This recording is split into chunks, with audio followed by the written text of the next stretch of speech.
सभे मगहिया भाई बहन के भुलेटन काका के राम राम आथिन मगहिया खबर में सुनथिन देश दुनिया के खबर। आज ईद उल जोहा माने बकरीद है।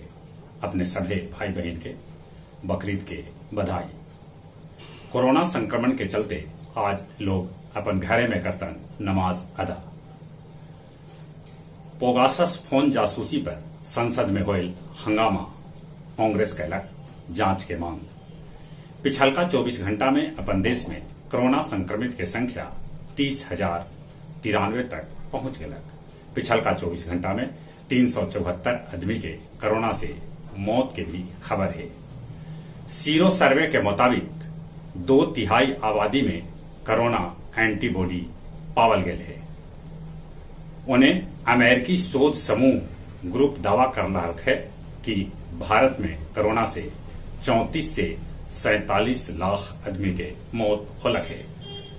बिहार के शिक्षा मंत्री विजय कुमार चौधरी कहलका है कि राज्य में मध्य और हाई स्कूल खोले पर विचार 6 अगस्त के करल जाए।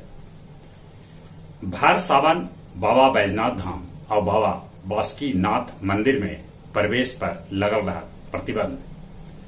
तिरुपति बालाजी मंदिर में एगो भक्त चढ़ौलक 6.5 किलोग्राम के सोना के तलवार। जालसाज पटना कॉलेज के प्राचार्य के जाली हस्ताक्षर करके निकालल 62.8 लाख रुपया।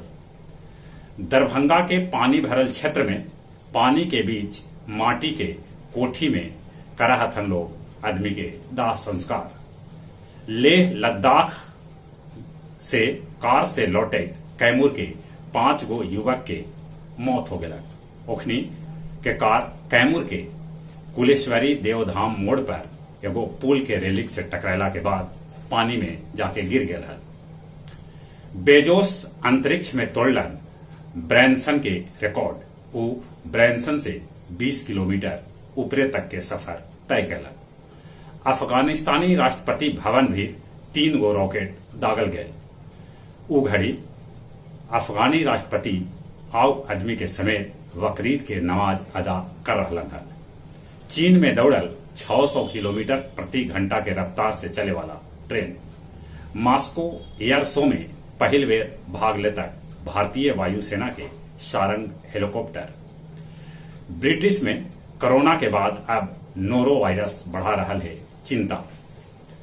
गया जिला में पुनरीक्षण के बाद अब 320 पंचायत में करावल जाए पंचायत चुनाव।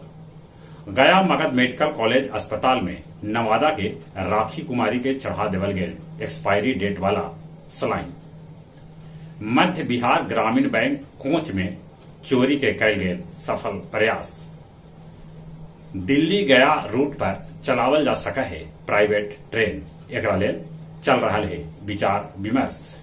गया एयरपोर्ट पर डीएम अभिषेक सिंह अमृत महोत्सव के तहत कैलन पौधा रोपण। और अब कुछ खेल के समाचार।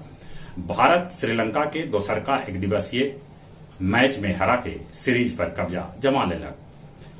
8वां विकेट ले दीपक चाहर और भुवनेश्वर कुमार बनौलन 84 रन।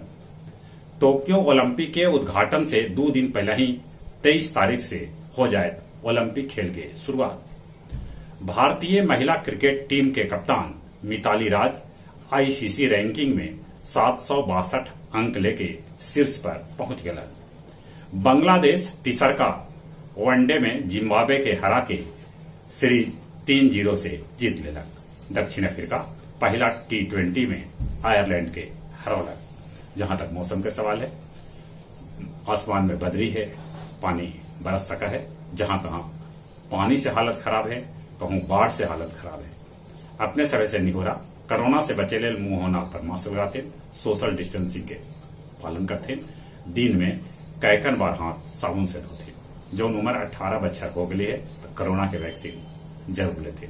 चले अपने सभे के एक बेर फिर से भुलेटन काका के राम राम।